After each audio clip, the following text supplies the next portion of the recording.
అయితే మాతో పాటు కొంతమంది మా వీరర్లు రాణిసార్ రాణి అన్న డౌట్ ఉంది సంథింగ్ అమౌంట్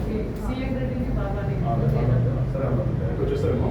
అయితే మాతో పాటు కొంతమంది మా వీరర్లు రాణిసార్ రాణి అన్న డౌట్ ఉంది ముందు రోజు కావాలి సంథింగ్ అమౌంట్ సరే అన్న వచ్చేస్తారేమో. అయితే మాతో పాటు కొంతమంది మా వీరర్లు రాణిసార్ రాణి అన్న డౌట్ ఉంది ముందు రోజు కావాలి. అందరికీ నమస్కారం. జై తెలంగాణ, జై కాంగ్రెస్. మరి నిన్న జరిగిన సంఘటన చాలా బాధాకరమని తెలియజేస్తా ఉన్నాను. ఎందుకంటే బానోతు సుజాతక్కపై మరి ఎమ్మెల్యే సుధీర్ రెడ్డి గారు చేసిన వ్యాఖ్యలు నిజంగా సిగ్గుచేటు అనిపిస్తూ ఉంది. మరి ఈరోజు మహిళా కమిషన్కి రావడం జరిగింది. మరి ఎమ్మెల్యే సుధీర్ రెడ్డి గారి పైన కఠిన చర్యలు తీసుకోవాలని కమిషనర్ గారిని నేరెళ్ళ శారదక్కని కోరడం జరిగింది. ఎందుకంటే ఇది మొదటిసారి కాదు, ప్రతిసారి కూడా ఆమె పైన మాటల యుద్ధము, అదేవిధంగా చేతల యుద్ధము. మరి నిన్న అందరి ముంగట నిజంగా ఒక బాధ్యతాయుతమైన పోస్టులో ఉండి మరి సుదీర్ఘ రాజకీయ అనుభవం ఉండి మరి ఎన్నోసార్లు ఎమ్మెల్యే చేసి మరి మహిళలంటే గౌరవం ఉండాలి. తెలంగాణ రాష్ట్రంలో మహిళలకు పెద్దపీట వేస్తూ ఉంటే మరి ఈరోజు అసహనానికి లోనే, ఎంతో బాధకు లోనే, మరి పదవిలో లేరనే బాధతోటి, ఫ్రస్ట్రేషన్ తోటి ఈరోజు ఒక గిరిజన ఆడబిడ్డకి మరి ఎంతో చేసిన వ్యాఖ్యలు అనేటివి కూడా పూర్తిగా కూడా తెలంగాణ రాష్ట్రంలో యావత్ తెలంగాణ ప్రజలు చూస్తూ ఉన్నారు.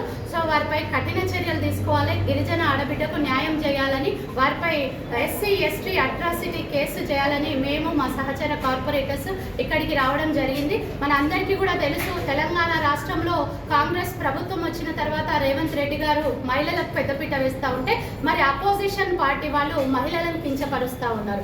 మహిళలకు రోజు రోజుకి కూడా మరి మహిళలు ఏదో పెద్ద నేరం చేస్తున్నారని తను ప్రతి సంవత్సరము గెలిచి 4 ఏళ్ళు అవుతుంది, 4 ఏళ్ల నుంచి కూడా ఇదే పోరు నడుస్తూ ఉంది. దీనిపైన ఆయన పైన ఎటువంటి చర్యలు తీసుకుంటారు అక్క అని మన శారదక్కని అడిగితే ఖచ్చితంగా కఠిన చర్యలు తీసుకుంటారని తెలియజేయడం చాలా సంతోషం అనిపిస్తుంది.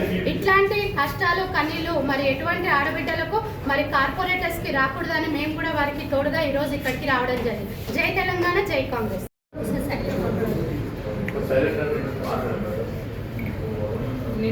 నిన్న జరిగిన సంఘటన, దేవిరెడ్డి సుధీర్ రెడ్డి గారు ఎల్బీ నగర్ ఎమ్మెల్యే, నేను ఒక హస్తినాపూర్ కార్పొరేటర్, గిరిజన మహిళను, నేను ఒక ట్రైబల్ ఉమెన్ను. నేను గెలిచినప్పటి నుంచి నాకు నానా విధాలుగా హింసిస్తూ, నన్ను ప్రోటోకాల్గా ఇబ్బంది పెడుతూ, నన్ను ప్రతి అడుగులో నన్ను హింస పెట్టుకుంటూ నన్ను ఇవాళ నిన్న మాట్లాడిండు. హనీమూన్ అనే పదానికి నాకైతే అర్థం తెలియదు. మరి ఒక భార్యాభర్తలు చేసిన వాడికి వేరే వాళ్ళతోనే అంటగట్టి నన్ను కించపరిచేలా చేసావు. మరి అదే నీ ఇంట్లో నీ కోడలు ఉంది, నీ భార్య ఉంది.